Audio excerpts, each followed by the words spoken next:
and on YouTube. All right, we're live on Facebook right now. Facebook, welcome, welcome. We're here talking to Alex from Unified Astrology. Let me just... All right, we're live on Facebook. And now we're also live on YouTube. So Alex, welcome. How are you doing today? I'm doing very well, thank you. And I'm pleased to be here with you and your lovely audience. You are always so gracious when you come. You are full of information about everything that people ask me that I know nothing about. Not even ashamed to admit that. Well, listen, in all truthfulness, you're very gracious for inviting me because I really can't wait for an opportunity to just talk. So this is wonderful for me. I love doing it. Awesome. So today our primary topic is going to be Mercury Retrograde. That's coming up. I went live for a few minutes on Facebook this morning because I've been seeing on my news feed on Facebook, a lot of people are posting just really intense posts about their family dynamics, their feelings towards it, like a lot of public purging of these emotions. And I don't think I've ever witnessed this intense of a public addressing of emotions for any other Mercury retrograde. Can you give us some clarity on what's going on? So first of all, there are a few Mercury retrogrades that happen every year, right? So what makes this a more special one? Well, first of all, this takes place in the sign of Scorpio, which is a sign of depth. It's a sign of the subconscious. It's a sign of deep emotions and things like that. So it has a certain profundity to it. But that's not all, because very often we'll have a Mercury retrograde every couple of years or so, which is in Scorpio or touches in Scorpio. So that's not the main thing. I think the main thing here is to consider that we're just at the end of that.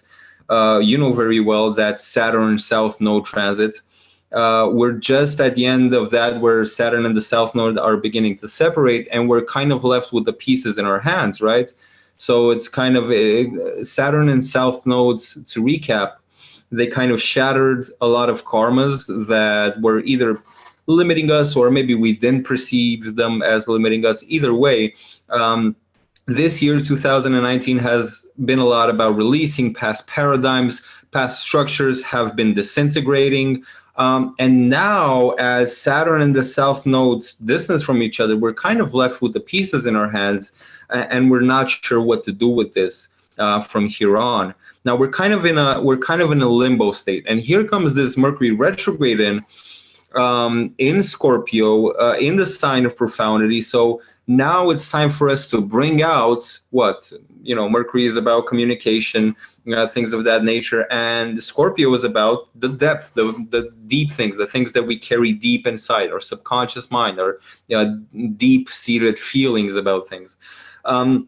So with this powerful Mercury retrograde happening in Scorpio, it's really time to bring that out, to communicate about that. And people are going to be trying to convey that to others more, even, more so because Mercury will be going retrograde with Venus. And long story short, that creates a seventh house dynamic, because Venus rules the seventh from Scorpio. Scorpio is the seventh from Venus. They're opposite from each other. And opposites are kind of in a relationship, right? They're counterbalancing. So now, because Mercury is going retrograde in conjunction to the Lord of the seventh house from it, right? Its counterpart in this particular dynamic, then it's about us taking a look at our deep seated feelings, at our deep-seated emotions, at what we carry in our subconscious mind, and trying to convey it to the other, seeking some sort of balance, some sort of ease, some sort of easing of our feelings, of the ways in which we feel affected. Now, this may vary for everyone, because not for everyone has this Saturn South Node been devastating, because it has been a bit tricky for most people. But for some people, it has just removed some blankets effortlessly, with minimal damage to anything else, with minimal disturbance. But of course, that's not the case for most people.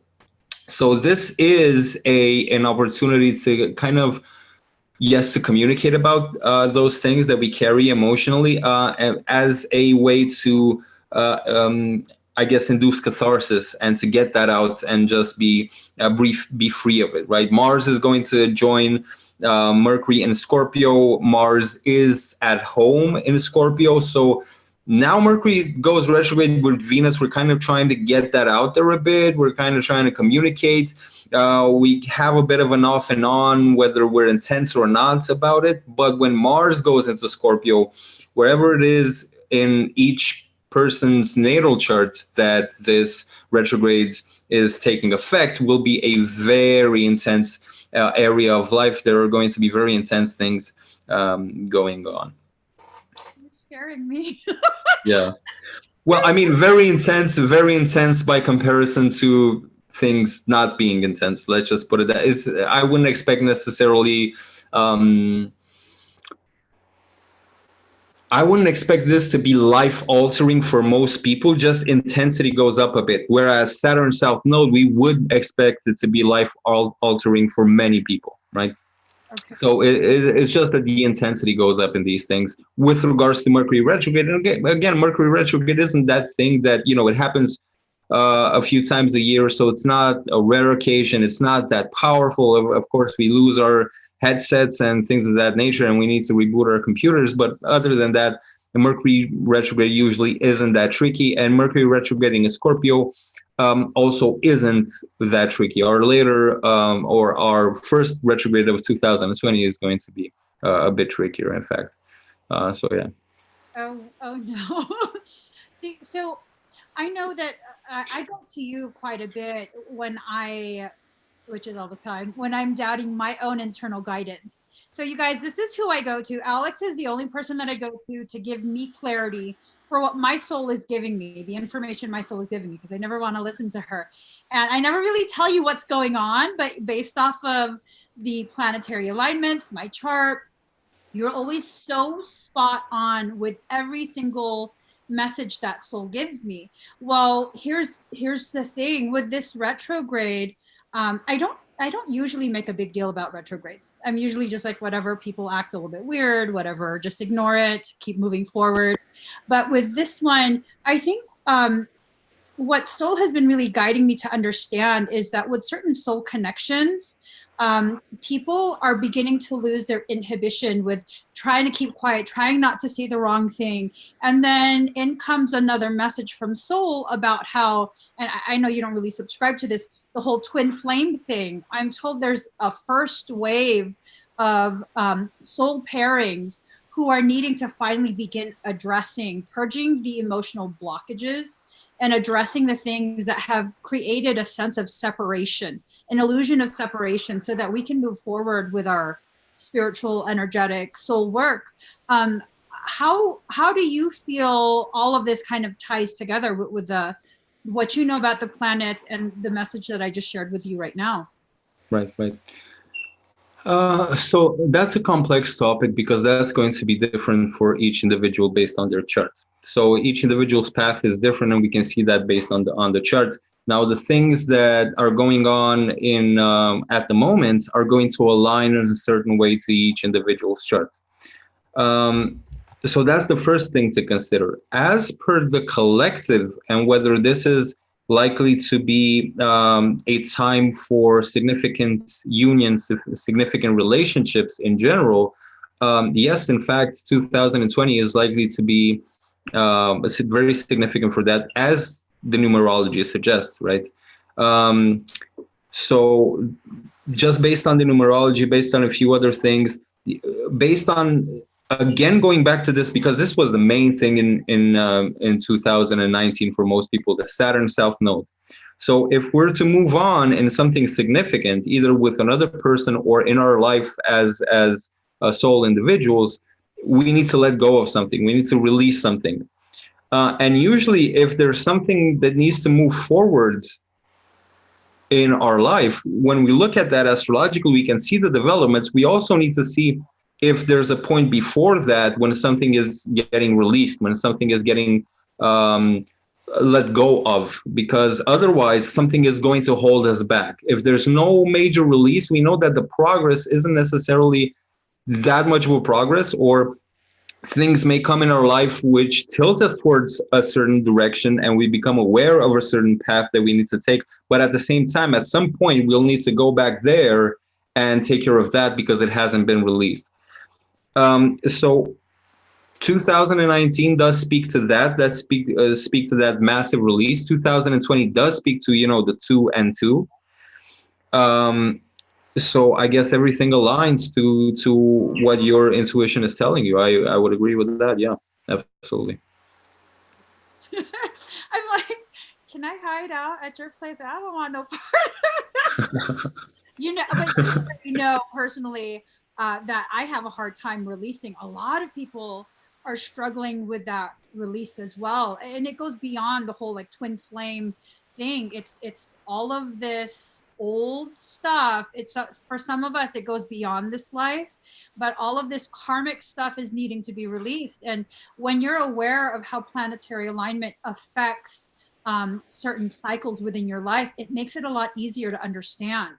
And not everyone has to agree or believe in, you know, clairvoyant hits like, you know, what I was talking about with the twin flames or astrology. But when you pair the two together, and your system is very unique because you unify several different schools of thought. And dude, when I pair my information with yours, it always becomes so aligned that it's kind of scary for me sometimes, because then I can't avoid. I can't continue to pretend that the information for me personally is something that, oh no, it's just coincidence. Or, oh no, I'm just making that up. Because I mean, you know, and I know, I don't really tell you anything about what's going on personally. And this is the very reason why when people start asking me really in-depth stuff, and I'm not getting a very clear knowing, I'm like, oh, you have to go to Unified Astrology because you pair the two together and then you're just not going to be able to deny the cycle that you're currently in and the best step forward. So when we're looking at the alignments right now and going through to 2020, if people are not wanting to address the things that are needing to be released, I mean, how does that impact them? I know everyone's going to be unique because their own charts are going to be so unique, and the placements are definitely key factors. But I mean, generally speaking, if someone is choosing to continue to ignore the things, the karmic things that Saturn was bringing to their doorstep, how does that usually work out? Right. Well, first of all, I want to say that yes, indeed, when working with astrology, it is about pairing the rational, the logical, with the intuitive. And when we pair the two together, when we see a rational explanation for something that we intuitively know, then it's much easier, or it's much more difficult for us to keep denying it, right? Because if we kind of rationally figure it out, well, you can always be wrong rationally because there are so many alternatives, there are so many variants. And intuitively, you may say, well, maybe it's just my silly emotional state that is dragging me in this direction. But when the two come together, it's undeniable. So as per people not letting go of the things, first of all, it's going to be very difficult to ignore Saturn. Whenever Saturn has a job to do, that's not something that we can ignore. Now, how we're going to handle Saturn is up to us. But Saturn doesn't offer us many options, right? The planet of many options is Jupiter. Like with Jupiter, you can do anything, but with Saturn, it's either black or white. And woe to he who chooses black, because so Saturn functions in this way. It sets some rules for us, and we can either respect them or be crushed by them, because it's kind of like setting walls against us, all around us, and the walls are closing in. So here's what you got to do if you want to escape this crunching. There's a window or there's a door. You need to take this key. You need to unlock it. You need to open it. You need to go out, because Saturn rules walls, the walls of our house, right? That's exactly how it works. If you're going to try to smash through the wall, you're only going to get out of it with a bloodied up face, right? You're not going to get out through the wall. So that's kind of how Saturn works. Now, if we're going to try to progress in a new direction, and we haven't done the work to let go of the things that, forget about being able to walk in that direction, because that's an entire topic in and of itself. Do we have the abilities? Do we have the knowledge? Do we have the skills to actually pursue the things that we want to pursue? And if not, where do we need to start developing those skills and talents, right? We may have the inherent talent, but we still need to perfect it in a Mercury type sense, right? Develop the outer skill to bring that into fruition. So that's one part of it. We're not even talking about that. We're just talking about, is something going to pull you back? Are you going to try to go in that direction by slamming yourself into a wall, trying to go there instead of going through the door, right?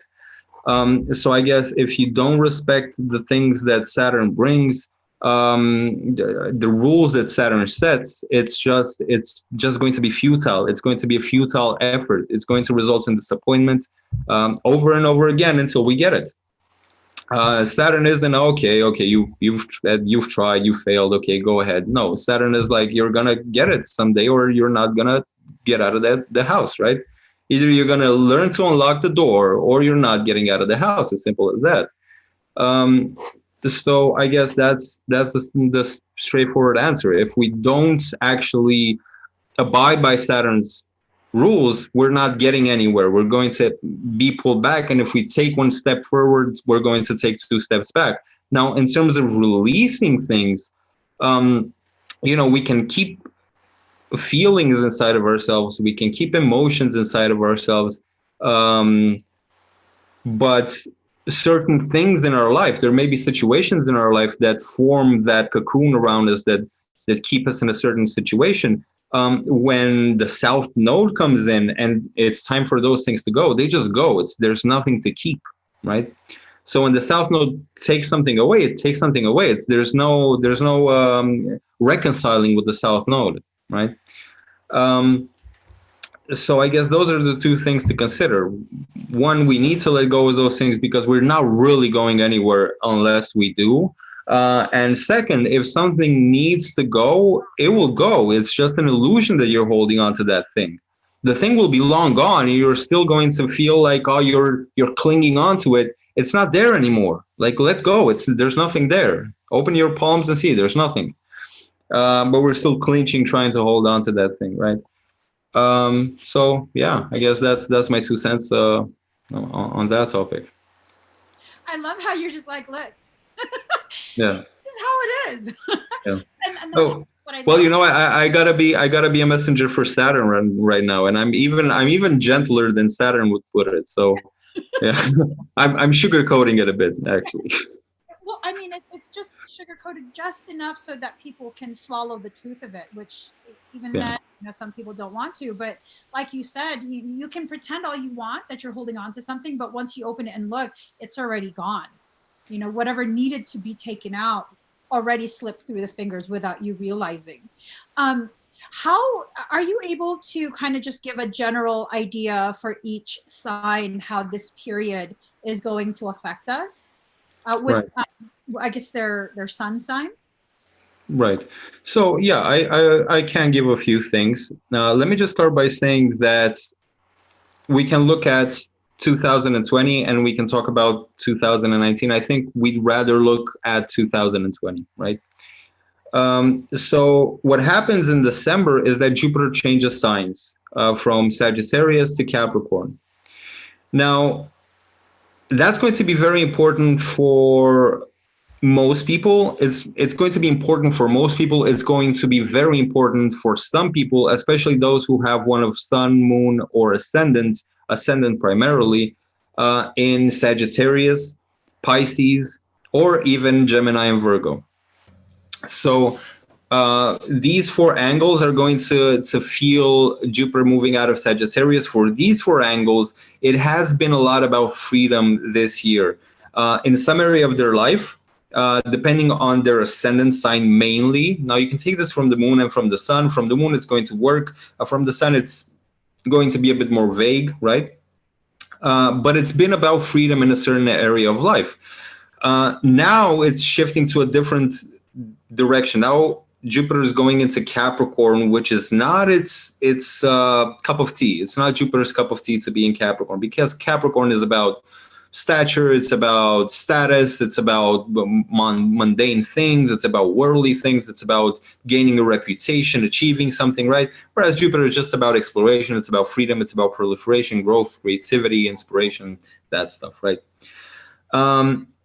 There's a lengthy discussion to be had on that topic, but I'm just going to try to address that based on a few signs, because I think that's going to be something very important happening from December and throughout 2020. So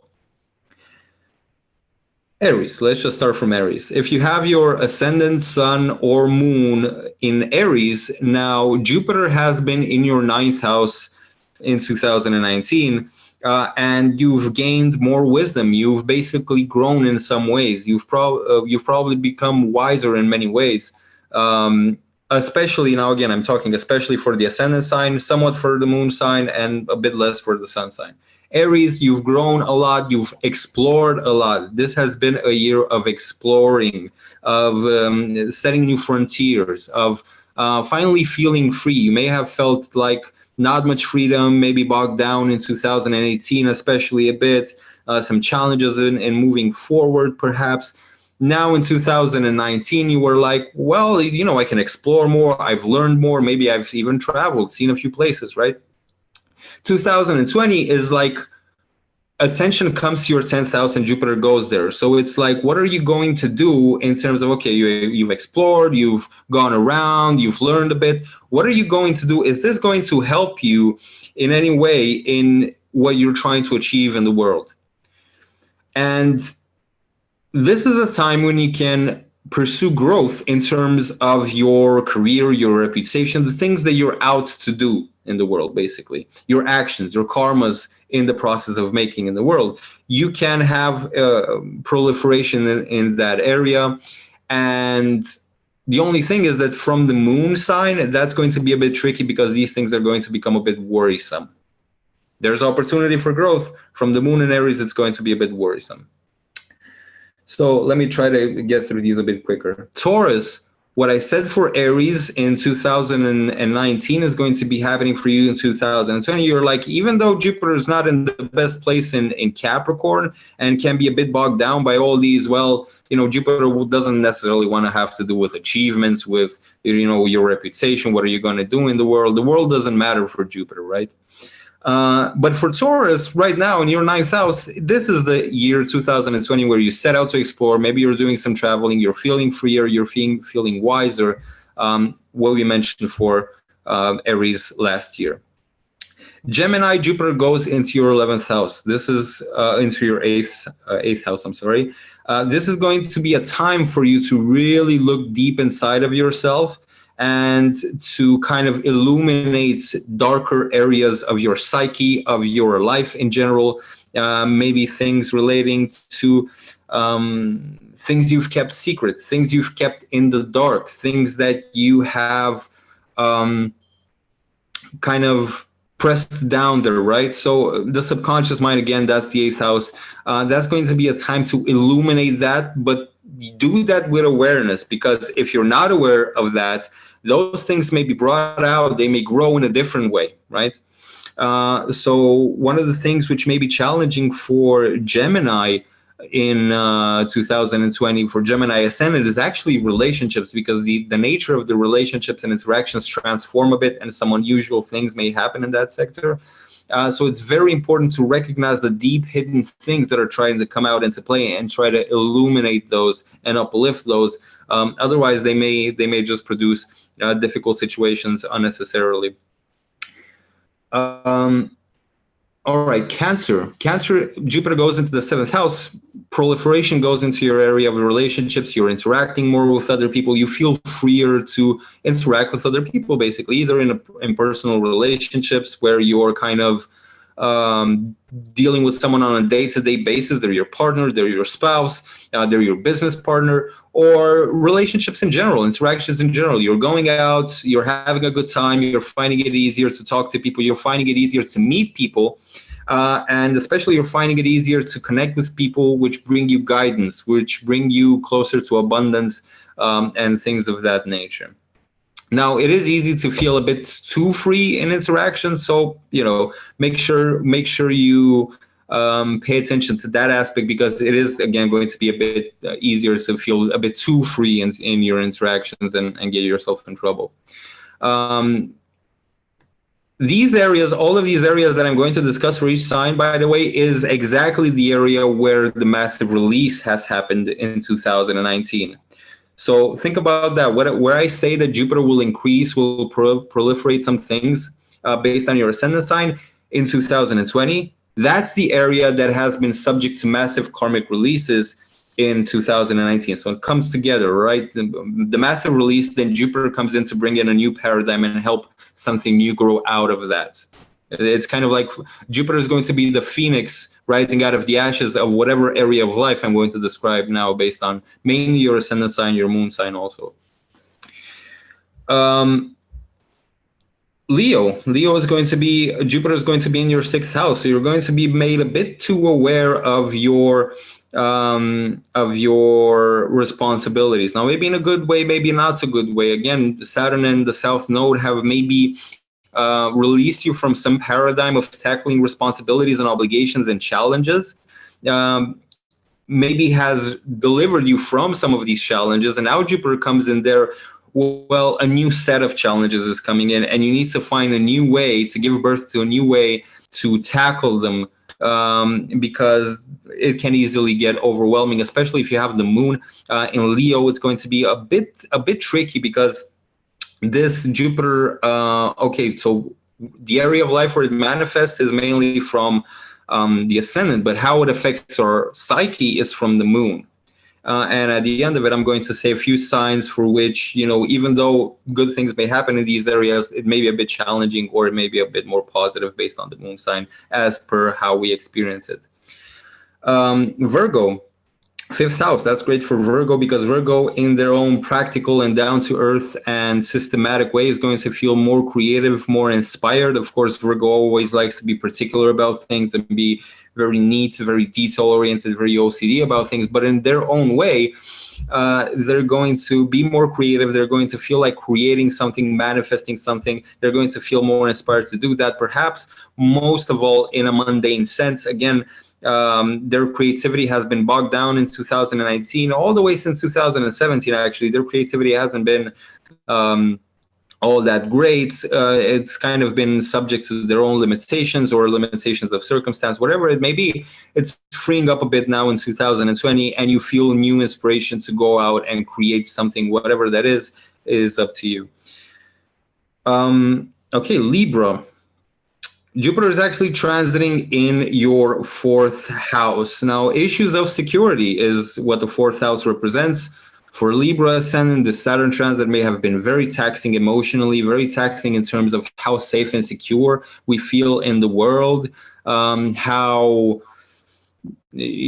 things affect our emotional states, how our home environment is, because that's also the 4th house. Now with Jupiter coming here, where we can feel that this is expanding a bit more. Okay, we feel a bit freer in this environment. There are new things happening. We may even look to, move to a better place, or buy a home, or buy a car, or just beautify our space, because our space may still carry that heavy energy of Saturn being there and releasing so much heaviness. And we come out of that and we look at our space, at the things which help us feel safe and secure in the world, and it's like, well, this is a dim energy. Let me light it up a bit now in 2020, in whichever way. All right, we are at Scorpio. For Scorpio, it's the 3rd house, and the 3rd house is about activity. Now, from Scorpio ascendant, Scorpio moon, Scorpio sun, your activities are skyrocketing. You're doing much more. You're coming and going. You're picking up the phone. You're writing, reading, whatever it is. The 3rd house is mental activity. It's physical activity. It's all sorts of activity. Things moving is the third house.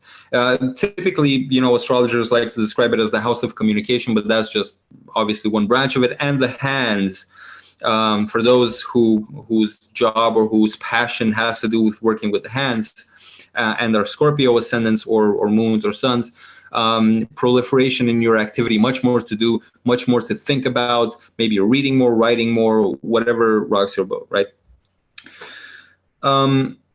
Sagittarius, Jupiter moves into your second house. It's a good time. You've probably been on the downside a bit with finances over the past year, couple of years. Finances may have been a bit stringent, and nutrition may have not been so well. You may have neglected your eating habits. Now is a good time to get in that healthier paradigm. Start eating healthier and start thinking more about how you're going to amplify or bring more abundance in your financial realm, your material realm in general. Start buying better food, start finding better sources of revenue, or just start managing your money better. It may be that financially wise, you're going to start doing better in 2020. You're not out of the woods yet, but it's likely going to get better. Now we're at, this was for Sagittarius, we're at Capricorn. Obviously, Capricorn has probably felt the most of this Saturn South Node transit, because it's happening in your house, in your first house, in your moon sign, in your sun sign. Very heavy for Capricorn and for Cancer, the polar opposites.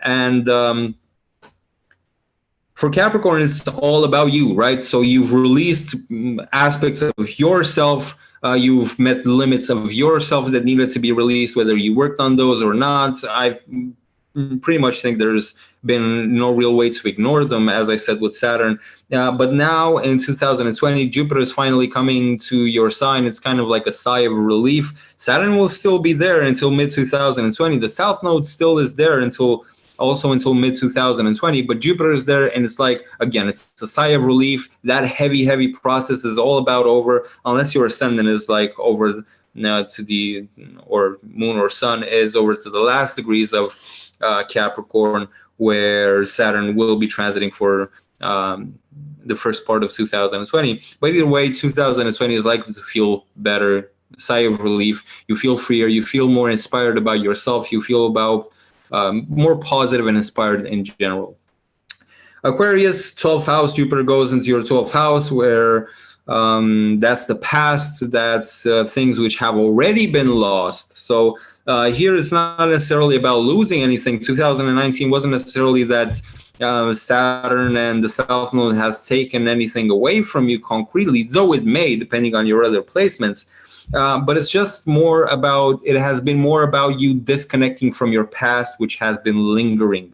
That has been 2019.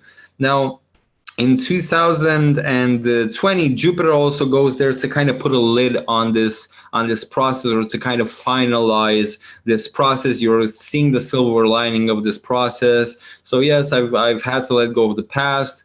I feel that, perhaps I'm not feeling as happy about everything yet. You may have to wait until 2021 to actually feel uplifted by having let go of all this stuff. But at least the silver lining is coming in.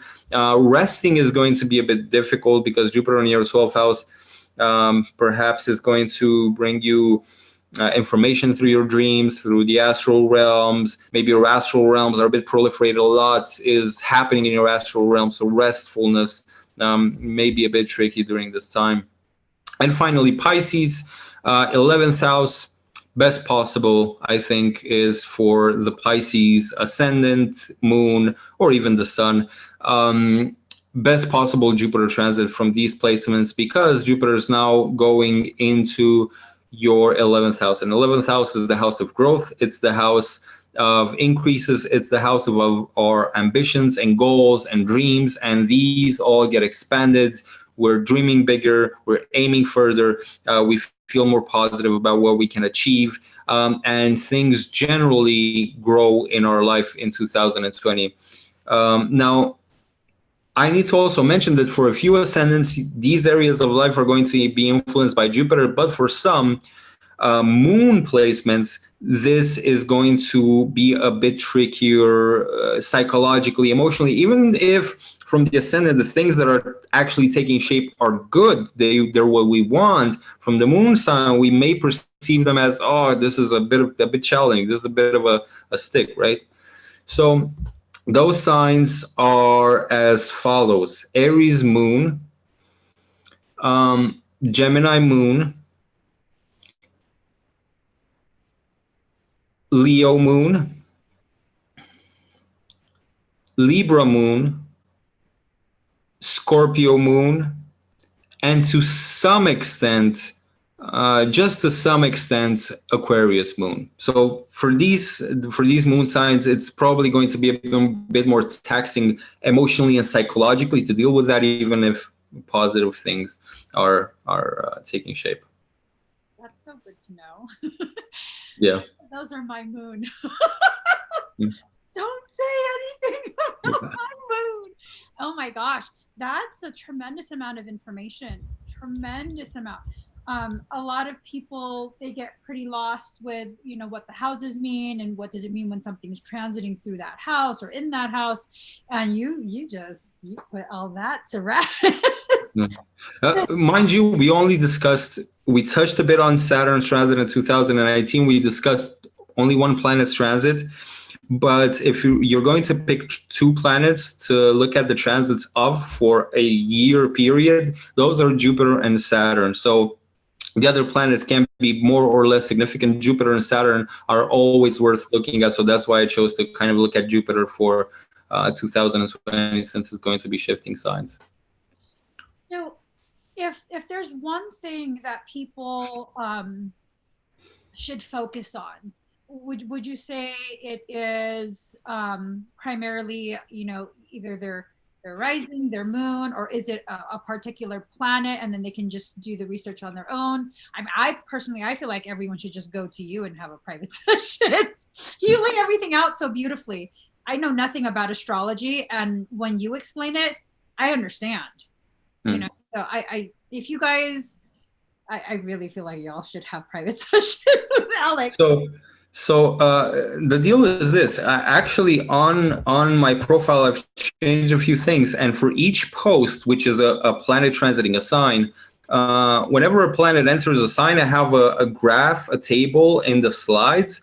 And I explain kind of a few things, whether, you know, which is the house that this affects based on your sun, moon, and ascendant sign. You can see all of that there. But basically, it's just different. So from the ascendant, a transit influences what are happenings, the things that are happening in our life. It can affect our emotional state in houses such as the 12th, the 4th, the 8th, but it's mainly about what is actually happening, what is actually taking shape or not taking shape, obstructed or not obstructed. You know, it's more about the physical reality, since the ascendant is the horizon of the earth at the moment of our birth. The moon sign is about what is taking shape because the moon does give birth. It is the divine mother, right? So it is about what is taking shape, but it's still not necessarily so concrete as the ascendant. So the moon is more about our perception, how we perceive something, how we feel about something. So let's say that, just a quick example, let's say Jupiter is transiting fifth from the moon, fifth from the ascendant, and third from the moon sign. So that year, in third from the moon sign, is challenging. In fifth from the ascendant, it's really good because it helps us create more. We're manifesting more. We feel more inspired to do things creatively, maybe even having children, right? Or dealing with our children in some sort of fundamental way. Growth is happening in that fifth house sector, which is amazing when Jupiter produces that for us. But at the same time, from our moon, emotionally, psychologically, it feels draining. It feels like too much to do. So maybe our business, our creative business is flourishing and we have so much inspiration going on, but then it's so taxing on our psyche. We feel tired after all of that. Or maybe we're having kids, right? New baby comes into the family, and oh, what joy, but then it's taxing because too much psychological activity going on as from the moon. So that's kind of how to differentiate between the moon and the ascendant. And from the sun, obviously, about our vitality, how our vitality is influenced, how our aliveness, how our life force, and how our core essence is influenced by any transit. So you could say, in a sense, that it's much more important to look at it from the sun, but at the same time, the sun is much less sensitive because the sun is kind of the oneness. The sun is kind of the one soul, right? So planets moving here and there are going to affect the sun, not so much. They're going to affect the moon a lot because the moon is sensitive, it's emotional, it's perceptive. It is about perception. So it's going to be acutely aware. The moon sign is going to be acutely aware of every planet transit. It's going to be acutely aware, not necessarily that something is going to happen hourly because of it, but the moon, the psyche is aware of that if we pay attention. And then the ascendant, again, it's the physical manifestation. That's such a good explanation, because there's times where I'm like, why are my thoughts going here? They should not go here. And yeah, it is very sensitive. The moon sign is definitely very sensitive. And it's something that people have a tendency to struggle through, not recognizing how the moon does, their moon sign affects how they perceive everything, you know? And thank you for mentioning about your Instagram, because your posts are so ridiculously full of information.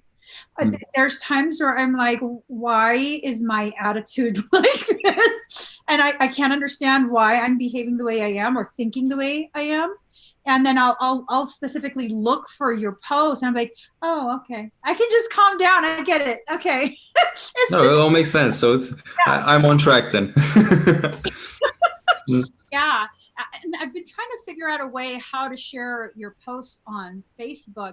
Do you make the same posts? Do you Yeah, like? they're actually shared on my Facebook pages as well. Sometimes I forget to share them, quite honestly, on Facebook, because there's not much going on there as opposed to Instagram. But yes, I do share them on Facebook, and you can just share them from Instagram. Actually, just hit the three dots and share, and you can share them to any application. I have a Android. I don't have a nifty iPhone. So I it's have Android too. I mean, I would hardly ever use an iPhone, or I mean, to me, that's just I'm an Android guy. Of course, in Europe, we're mostly. I'm not sure if in every country we're mostly Android, but it's very heavily Android. And where when we come across an iPhone, we're like, why? You want to be cool or what? Why did you get an iPhone? yes, I'm not going back to iPhone. My husband's trying to convince me to. I'm like, no, I'm sticking with Android. So are you open to take a few questions? Do we have time? Absolutely, sure. Okay, if you guys want to ask questions, please join me on the YouTube link.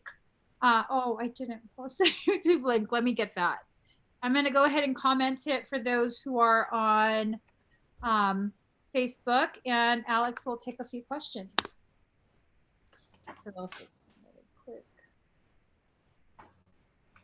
And just as a reminder, if you guys want to have a private reading, which I highly recommend, I can't recommend you enough. I'm just like, you help me make so much sense of all the things that are going on in my mind, in my life. And you know as well as I know, I avoid astrology to the 10th degree because I can't deny things when I pair the two together. And so I go to Alex. I totally go to you, and you make sense of everything. Like there hasn't been anything that you haven't been spot on about, down to where last winter time I had a private reading with you, and you didn't know this, but I was planning to purchase a house in January. And you were like, you know, I see you going into major debt in January. And I was like, oh, he knows. I was going to buy a house. Okay, I won't buy. But no, that was the best advice without realizing you were giving me that advice. That was the best advice you could have. Okay, so eventually you did not make the purchase? I chose not to. I chose to wait.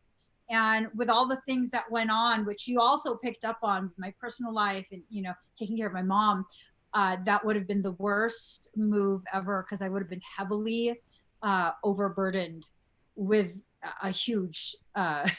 debt like a house. Yeah. So everything worked out beautifully. I mean, I still had to go through the pain of certain things that Saturn was bringing to my doorstep to release and process. But had I not listened to you, because I was already experiencing odd feelings about going forward. Had I not listened to you, that would have shut me down completely. Everything would have just kind of shut down completely. So I still, if you guys have readings done, you still have to do the work, as Alex was saying. You still have to. You can't run into the wall and bloody yourself up. Yeah. So that's the perfect way to put it. Yeah, kind of, astrology, I think, is best used predictively, kind of as a watch your step, right? Or here's your opportunity, here's your cue, here's your this and that. I think many times when novices and students go to astrology and they start to try to predict, they want to predict something specific, like what's the day when I'm getting married? How's my spouse going to look? When am I going to get rich? When am I going to these exact things? And looking for the answers of how to determine those things, getting endlessly confused because astrology kind of has an intelligence of its own. It has its guardians, and if you're not in the right state of mind, certain things that I don't care which books you read, which schools you go to, if you're not in the right state of mind, certain things are not going to open up for you in astrology.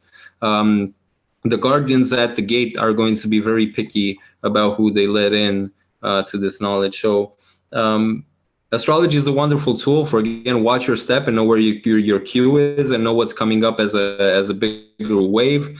And if you want to go really in detail in things, your own natal chart, focus on that, or on other people's natal chart if you're out to help people. But that's also an area, for everyone who may be interested in learning astrology, where it's not, our modern approach to astrology as well, it's kind of superficial. Let's just put it that way. Like, relationships and money. That's 80% of the questions I ever get during consultations. Well, I want to know about my finances and I want to know about my relationships. And that's, I could probably amaze someone when they come for a consultation. I can see you want to know about money and relationships. Oh my God, how did you know? Yeah. And that's the reason why I so deeply appreciate the work that you do, the body of work that you do, the way you deliver the information. It's not a superficial thing. This is about giving you the greatest ability to tap into the highest level of potentiality for that particular cycle of your life during that planetary alignment. It goes so beyond the superficial. And it's like, I can't emphasize enough, I would have completely shut down this entire year if it wasn't for the little tidbits that you were giving me. And you were very careful about, making assumptions and leading me down paths that would solidify my expectations. You were very, very careful about that. And that's what helped me really gain the most sure footing. And that's why I keep if you guys really want to know what's going on, talk to Alex, because I get messages, but this will really give you a solid idea of how you should walk forward, what to potentially expect. And It goes beyond like when I'm going to meet my love, Yeah. The idea kind of is that with many astrologers, what you get is they kind of have these big books and they're going to look at your chart. They're going to spend an hour or two looking through those books to find something very precise about you. Like, do you have a mole about this size on the back of your whatever, right? Because that kind of hooks you. Like you were very precise about this thing. How did you ever know? So very many astrologers spend more time on trying to woo the person rather than help them along. So the mistake that many astrologers do, in my humble opinion, is trying to be too precise about things, because What you actually have to do is present the situation in a very fundamental, essential form to the person. And if that's true for them, they will know what you're talking about. You don't have to be precise about it. You don't have to spend, and that makes your job much easier, because you don't have to spend hours and hours looking at very complex calculations, figuring out exactly what is happening. You know fundamentally what is happening from a higher point of view. That's all you need to know, if you can get that precisely, because then you tell that to the person, they know exactly what you're talking about, and then you can guide them. So yeah, that's just another point that I wanted to make. So if we have any questions, let's go ahead and look at those. So Drea says, should we typically resonate better with our moon sign? Well, it depends. I mean, resonate, it depends in what way. If you're someone who is very emotional, you're someone who's very sensitive. Female individuals tend to resonate more with their moon sign sometimes than their sun sign. It just depends. It just depends, because in some signs the moon is not that sensitive. But if you have your moon in a water sign, for example, that's going to be a sensitive moon. You're going to resonate a lot with whatever that moon is saying. Either way, you're going to resonate a lot with your moon. So which should you resonate with? You should resonate with all of them. It's just a different way of resonating. So with your ascendant, you resonate on how things manifest for you physically in your material sense, and how your body is built fundamentally. How your body is built fundamentally is based on your ascendant sign. Then the moon sign is basically your fundamental psychological and emotional nature, and then your sun is your fundamental life energy. So don't try to see which you resonate with more. Try to see, well, how am I psychologically? How am I emotionally? Do I resonate with my moon sign based on that? Okay, good. How am I energetically? How is my vitality? How is my inner core self? Do I resonate with my sun sign on that? How is my physical body? How is my physical reality generally manifesting, and what is it leaning towards? Does that resonate with my ascendant sign? So I think that's the correct way to look at it. I have another comment here. Plum Ponce. I've noticed that Mercury retrograde doesn't affect me the way they do a lot of people. Do you have Mercury retrograde in your chart? She says she has 4 planets retrograde in her chart. Could that be a part of it? Is that including Mercury? It depends. Yeah, many times, many people who have Mercury retrograde in their chart do say that when Mercury goes retrograde, it's not as difficult for them. Because what happens is, when you're born with retrograde planets, with the retrograding Mercury in your charts, it takes a longer time for us to adapt to the things that planet represents in our life. It takes a bit of a longer time for us to kind of, people who have Mercury retrograde, especially if it's not in the most favorable sign, until they're 5 years old, they may stutter when they speak, right?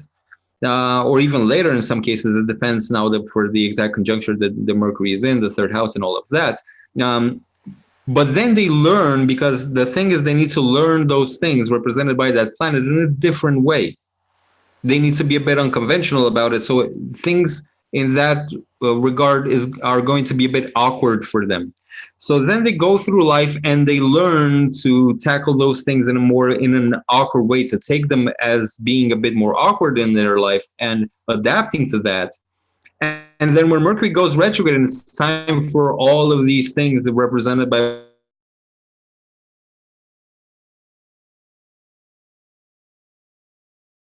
to go through this retrograde energy to where it's not influencing you nearly as much, especially in a challenging way. So yeah, it's very likely that people who have a lot of retrogrades in their charts are going to be much more equipped to deal with retrogrades in general. You're good. She does have Mercury retrograde in her chart, and she says it makes perfect sense. Yeah. Yeah. I'm telling you guys, visit Alex's website. Do you want to tell them what your website is? So for now, it's Hybrid Astrology, all in one word, hybridastrology.space. You can still find, my stuff, my ebook, my consultations there for a while. I'm going to change to Unified Astrology, but that'll be announced on my Instagram account when that happens. So, yeah. And you've already changed your Instagram name, correct? Yes, to Unified Astrology. And you guys, he wrote his own book on astrology. So you should definitely check it out. Yeah, no. Yeah. Well, I mean, that's kind of a short ebook. I was like, first when I started to write that, it was like 200 and some pages, and like I gotta compress it down because people don't need that much. The problem that I see with most people trying to learn astrology, well, how long have you been learning? Well, 5, 10 years, and I'm not at your level. Well, why is that? Let's see. What do you? Well, I have all of these books. Well, that's the problem. You have all of these books. You need one thing, which is straight to the point. That's your problem right there. You spent 10 years reading all of these books. Right. And so I try to put together something very, very brief and exactly what you need if you want to learn proper astrology. But anyway, that's a topic for another time. Do you want to explain to them really quick what it means, unified astrology? Because I know Right. there's different kinds. So my before the name of this style of astrology was hybrid astrology because it combines. It really doesn't. It's not. Is this tropical rights or is this sidereal rights? Is the stars, where the constellations are, or is the zodiac, the tropical Western zodiac rights? Are there 12 signs or 13 signs? Is the whole sign house system or the other house systems? It's very clear about all those things. It looks at Western astrology, Hellenistic astrology, Egyptian, Babylonian, Indian astrology. A heavy part of it is Indian astrology because I do believe that's where the more depth is in terms of astrological disciplines, and just brings them all together from a Hermetic point of view. So you take Hermeticism, you take the Emerald Tablets, you take everything that is Hermetic, you take that base, and taking that as ultimate truth, you build astrology on top of it, and you're not kind of discriminatory about whether this is a Western astrology technique or it's a Vedic astrology technique. Everything that fits in that matrix constructed on that Hermetic base is good game, right? So that's why I called it hybrid astrology. But when you call it hybrid astrology, people don't actually get what it is. It's kind of like, oh, you kind of took a few things and mixed them together, and voila, right? Which is not what it is. It basically unifies all of astrology. So basically, if you learn hybrid unified astrology, you can then progress to any style of astrology, and you can learn that much easier, right? Versus the other way around. So yeah. And I think that's the reason why your work resonates with me so deeply, is that it's not limited in its scope due to its ability to tap into everything, all the teachings, and really go to a depth that most people just are not either aware of or willing to go to. Uh, yeah, and we're entering a phase of our spiritual journey as a collective whole where superficial existence is just not enough anymore. It's just, Right. and this is the very reason why no other astrologer, I don't resonate with any of them, because it's just, it feels like a superficiality, whereas you go, you don't mince words either. You're just like, okay, this is what we're looking at. Are you ready for this? And I'm like, no. And you're like, well, this is what we're looking at. Right. Okay. Yeah, it's and as much as I'm grateful for the wonderful presentation that you're giving me and my work, but the truth of the matter is it's much easier than people imagine.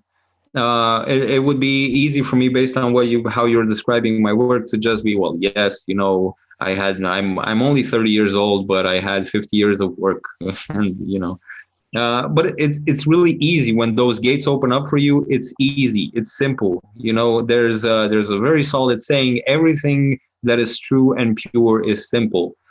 So when we try to overly complicate things, we get into that's basically our blockage in the way of getting somewhere, because our mind doesn't set straight. If our mind is aligned properly, things become very simple. And getting to this level of accuracy in astrology to where you can really help someone it's not that difficult in terms of the actual astrology that you need to learn. In terms of how your psyche needs to be and how your space needs to be, that's a whole different story. That's where the actual work is, right?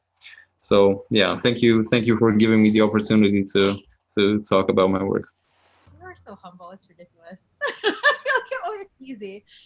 You guys, it might be easy. I got 2 books that were supposed to be very simplified.